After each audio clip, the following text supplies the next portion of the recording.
he doesn't win enough football games, and he hasn't shown his the Handschrift, the pattern that he wants to play. We can't see what Thomas Tuchel is trying to do with his team.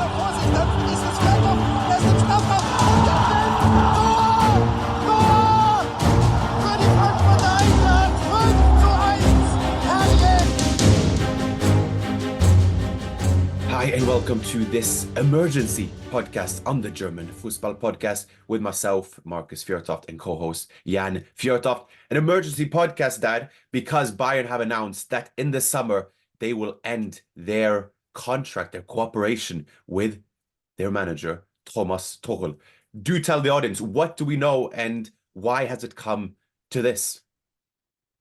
Before I do the background, I will take the immediate background.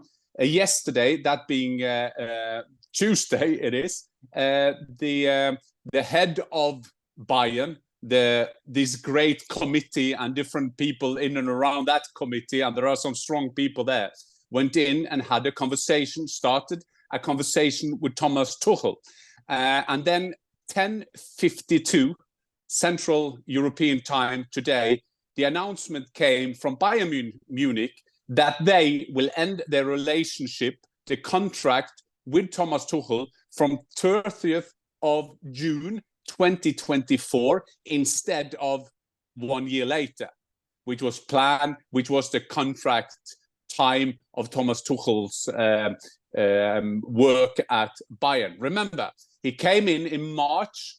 This is not long ago. It's not even a year ago. He came on and should kind of save Bayern from what they call a miserable development of Julian Nagelsmann. Yes, they ended up winning the Bundesliga, but we have talked about it before. It was more Dortmund losing the Bundesliga, but still, they won the trophy, started the season okay, and okay in terms of the points that they have gained has not been bad. There's only that Alonso and Leverkusen have been much better than them.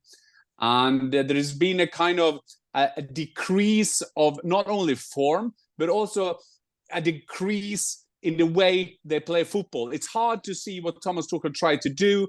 It's hard to see the passion, the energy, the intensity that Bayern want to have in their team. And of course, the immediate past is 3-0 losing at Bayern against Leverkusen.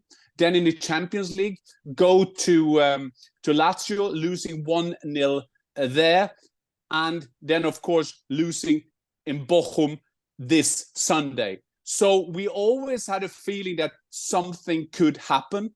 I think that what we've seen the last 24 hours and today with the report, the published report or the statement from Bayern Munich, is that they have found a compromise.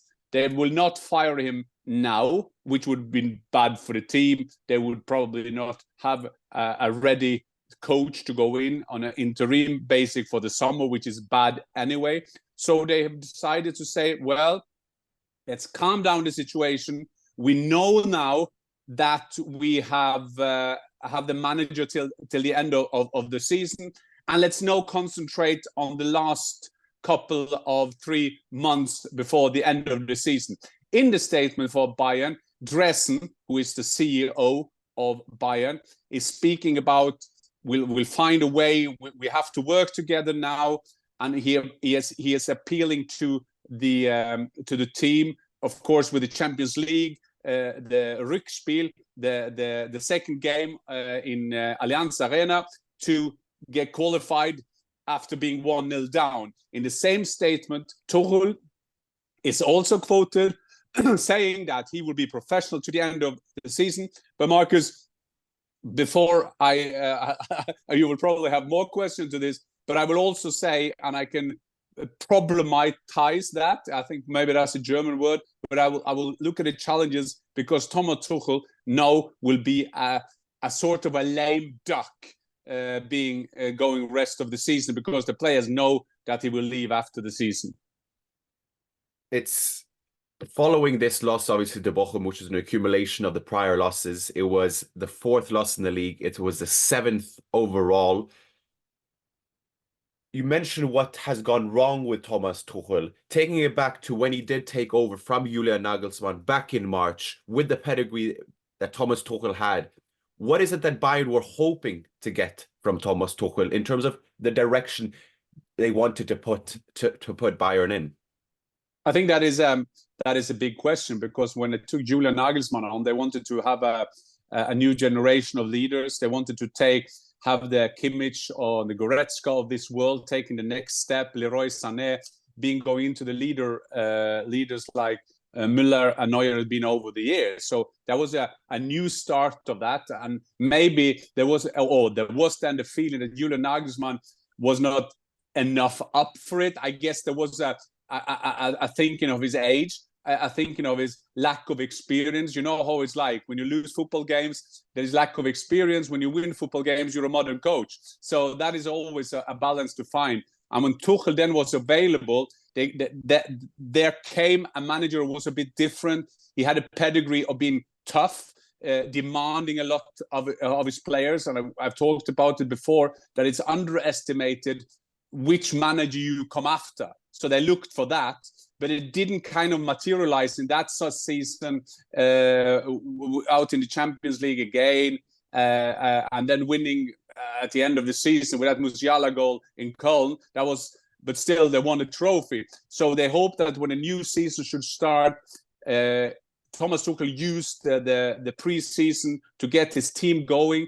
And they were going in terms of getting points, as I was saying, but there was never seen a pattern in there. So Thomas Tuchel, with his background from Mainz, winning the cup in Dortmund, going to PSG, where he did well to get individuals together as a team, then going to Champions League winners Chelsea, being Champions League winner as Thomas Tuchel as a coach, which will always be a great thing. When he had a Champions League final for PSG, winning the Champions League for Chelsea, and then when the revolution with the new owners, lost his job there. And then for a German to get the Bayern job is always a dream for any German coach. So when he had a chance to jump on that boat, he took it. But for Bayern, it's the intensity of being a Bayern manager, that is a tough one. That's why they're consuming a lot of coaches.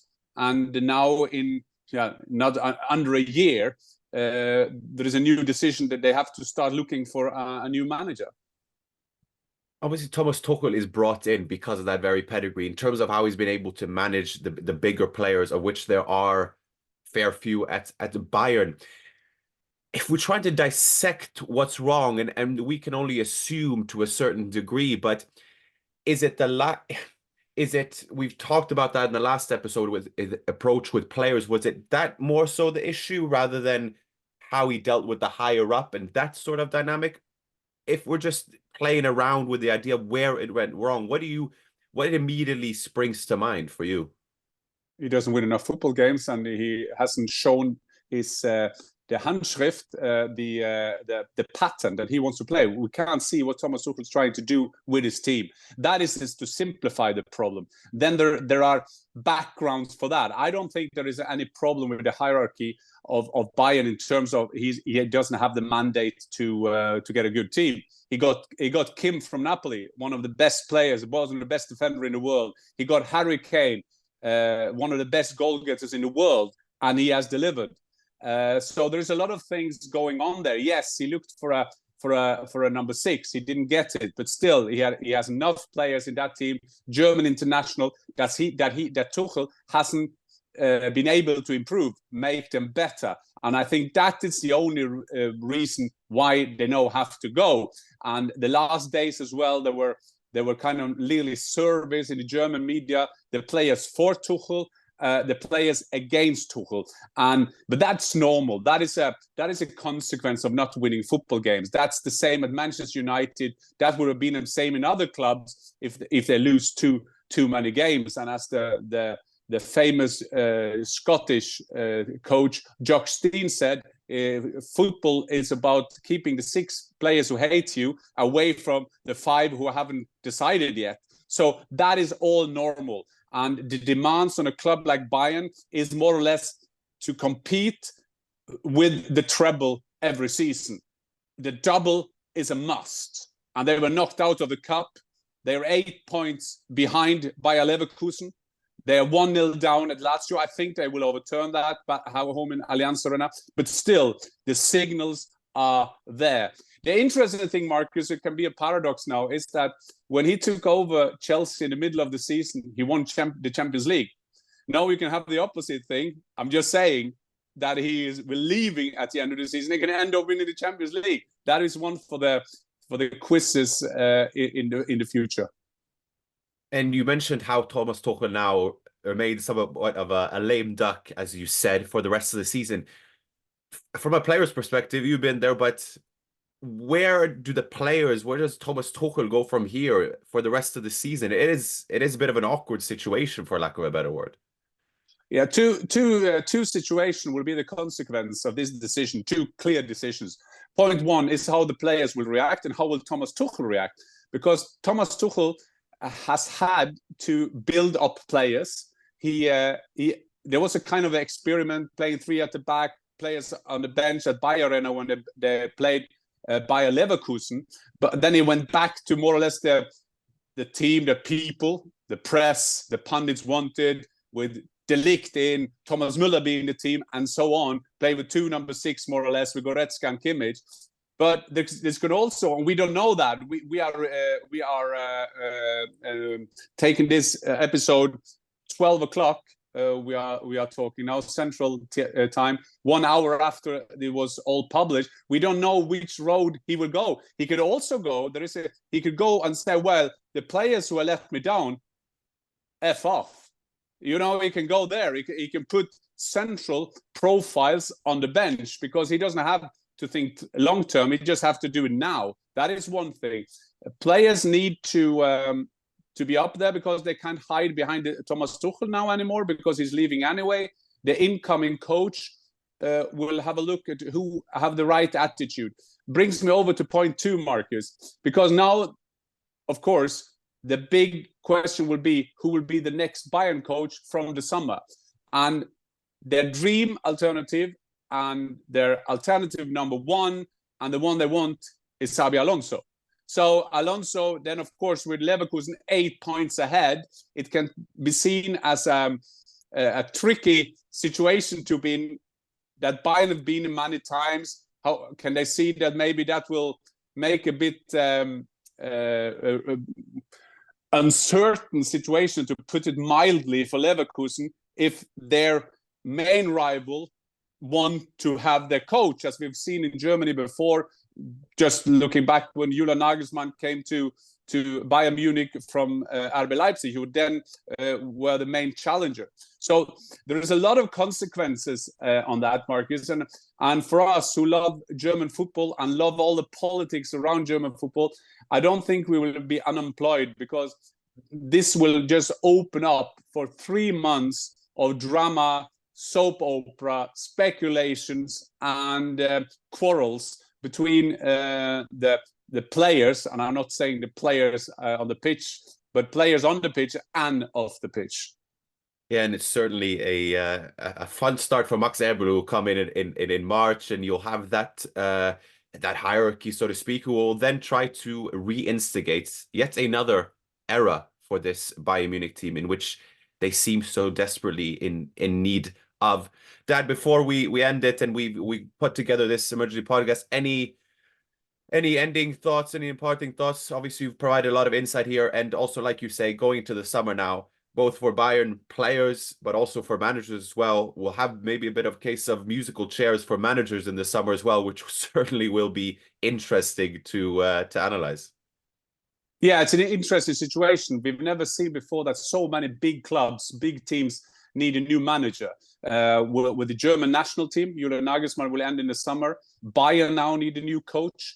Barcelona, Liverpool, of course. It seems that Ten Hag is winning some games now, but you never know what will happen at Manchester United with Ineos, and Sir Jim Ratcliffe will come in. What will he do? He's getting in sport directors and getting in new CEOs. Will he get also new managers? Why is that interesting? It's because there is a group of a team of managers, coaches that will be candidates for kind of all these jobs. So who will make the first move? Who will be the first movers?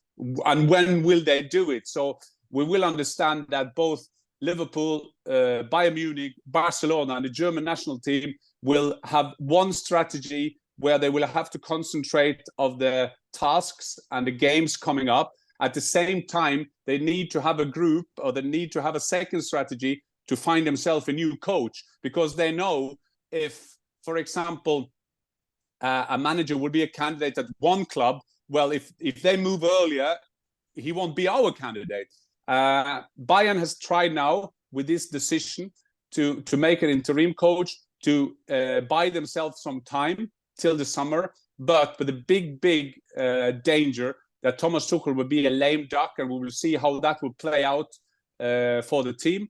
And also that we will have even more speculations now about Xabi Alonso, Marcus. So I think that will end this episode. But I do think that we could end up having more emergency podcasts coming up in the near future, because in Munich and in...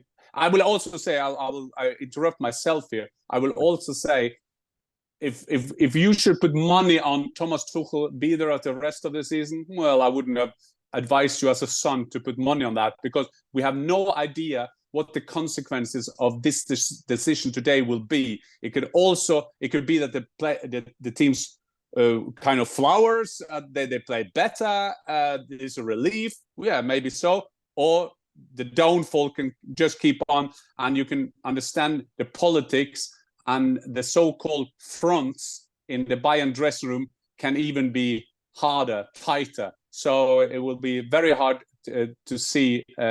And as we always say, it's all about winning football games, and things change. Yeah, it will very much be an either-or scenario, I think, in terms of how this ends. So it'll be interesting, and then we will look back at hindsight and retrieve these comments saying, we told you so. But for now, Dad, thank you so much. This was our emergency podcast. Obviously, we'll be back on Monday to analyze the round, of which I'm certain there will be another talking points, especially from FC Bayern Munich. But thanks for now, Dad. Likewise, auf Wiedersehen.